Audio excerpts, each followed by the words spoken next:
Donc, on m'a chargé de faire l'examen clinique des scolioses de l'enfant et de l'adolescent.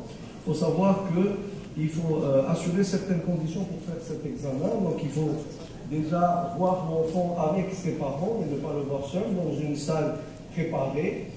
Il faut examiner le malade véhicule, avoir un certain matériel, macro-réflexe, mettre ruban, goniomètre, 15 personnes, une toise, et surtout avoir un appareil photo pour garder en mémoire tout ce que vous allez trouver à l'examen initial, ce qui va nous permettre de suivre l'évolution de la prise en charge. Donc le bilan comportera un interrogatoire et un examen clinique du patient en présence de ses parents.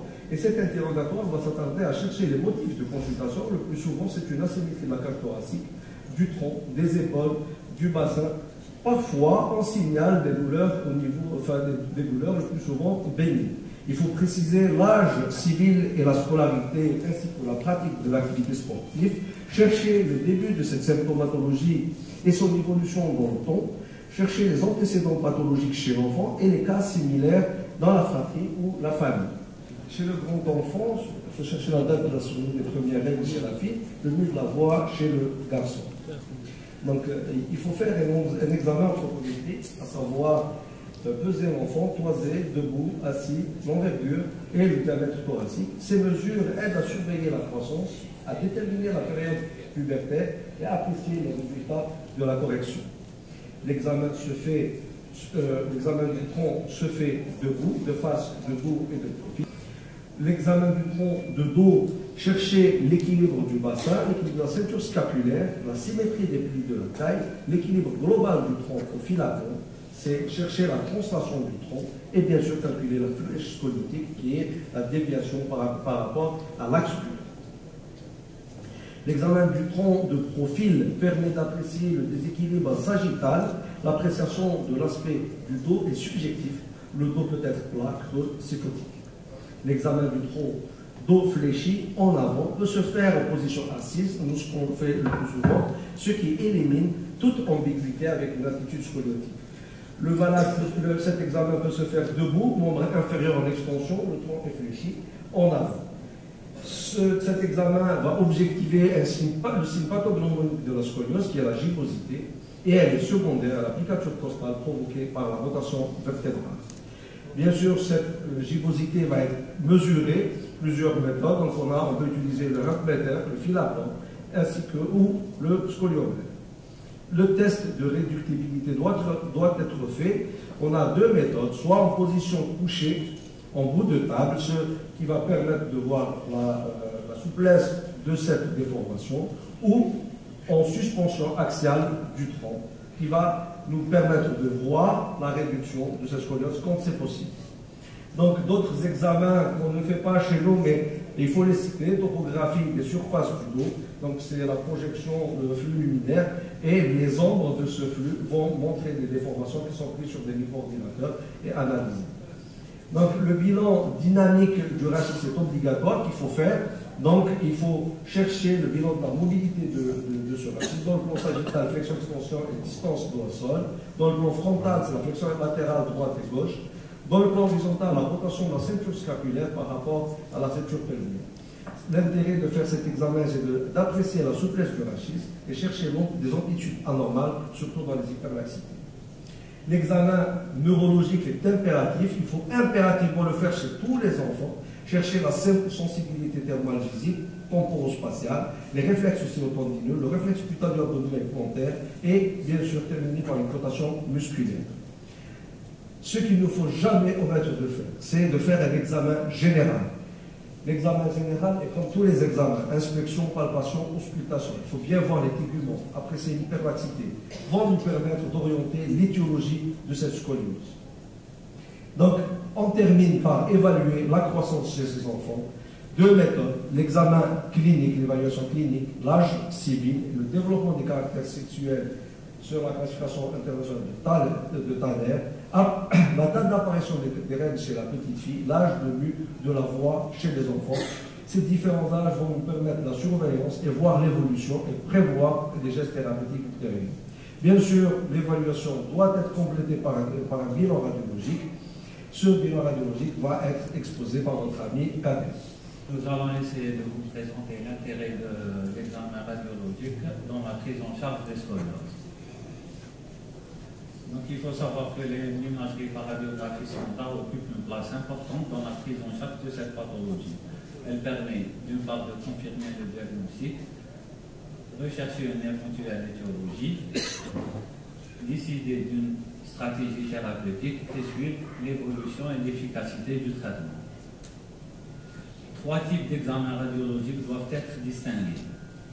L'examen standard qui contribue au diagnostic, l'examen pré-thérapeutique nécessaire à l'élaboration d'une stratégie thérapeutique et l'examen de surveillance. En cas de suspicion clinique d'une scoliose, le bilan radiographique standard consiste en une radiographie de colonne totale en full spine, de face et de profil. La technique de réalisation elle est simple. Elle se fait en position debout, patient regardant droit devant, pieds dans l'alignement des épaules, les genoux en extension, les membres supérieurs fléchis de telle sorte que les poignets viennent en hauteur des clavicules. En corrigeant une éventuelle inégalité de longueur,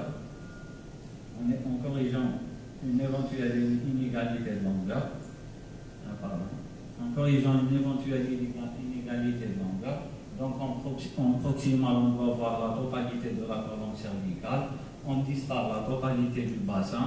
Les têtes fémorales doivent être visibles, que ce tant sur le face que sur le profil, et l'entièreté du gris costal doit être visible, que ce soit sur le face que sur le profil. Donc avant l'interprétation du cliché radiologique de face, il faut définir certains plans. Le côté de la scoliose est défini par sa convexité. La vertèbre sommet, c'est la vertèbre la plus horizontale, là où il y a le plus de rotation. Les vertèbres limites sont les vertèbres les plus inclinées par rapport à l'horizontale, et les vertèbres neutres, c'est les vertèbres qui comportent le moins de rotation. L'appréciation de l'amplitude et de l'importance de la courbure se fait par l'angle de corps. Donc, le plus souvent, cet angle est formé par la droite passant du côté de la concavité par le plateau supérieur de la vertèbre limite supérieure et la droite passant par le plateau inférieur de la vertèbre limite inférieure. Donc, King classe les courbures, classe les scolioses en fonction de la topographie des courbures. Ainsi, on aura des scolioses thoraciques, thoracolombaires, lombaires ou des scolioses doubles. Le cliché de face permet également l'analyse de la rotation vertébrale qui se fait au niveau de la vertèbre sommet, et pour cela, plusieurs méthodes sont utilisées. On va citer les plus importantes, celle de Koch, où il divise la vertèbre en 6 parts égales, et plus la rotation est importante, plus l'épineux se rapproche du corps concave. Donc la rotation est cotée de 1 à 4. La seconde méthode, c'est celle d'un HMO. Il prend en considération la projection du pédicule. Dans le stade le plus sévère, le pédicule franchit la ligne médiane. Celle de Perdriol, donc elle permet de quantifier cette rotation en degrés en utilisant un torsiomètre. Le cliché de profil, il est fondamental, il permet d'apprécier la lordose lombaire, la syphose dorsale et l'équilibre sagittal global du rachis. Ainsi, il permet également les données de la pelvimétrie. Donc, en recherchant l'indice pelvien et la pente sacrée, la version pelvienne. Ce bilan radiologique standard peut être complété par des radiographies dynamiques entrant dans un bilan pré-thérapeutique, à savoir les clichés en inclinaison latérale, celle de Bending. Elle permet d'apprécier la réductibilité de la courbure et de guider le traitement chirurgical.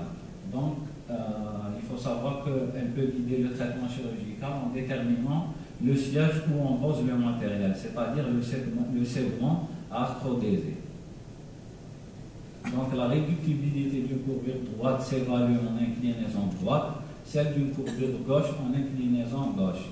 Ainsi, une courbure est dite souple si sa réductibilité atteint ou dépasse 50% de sa valeur initiale.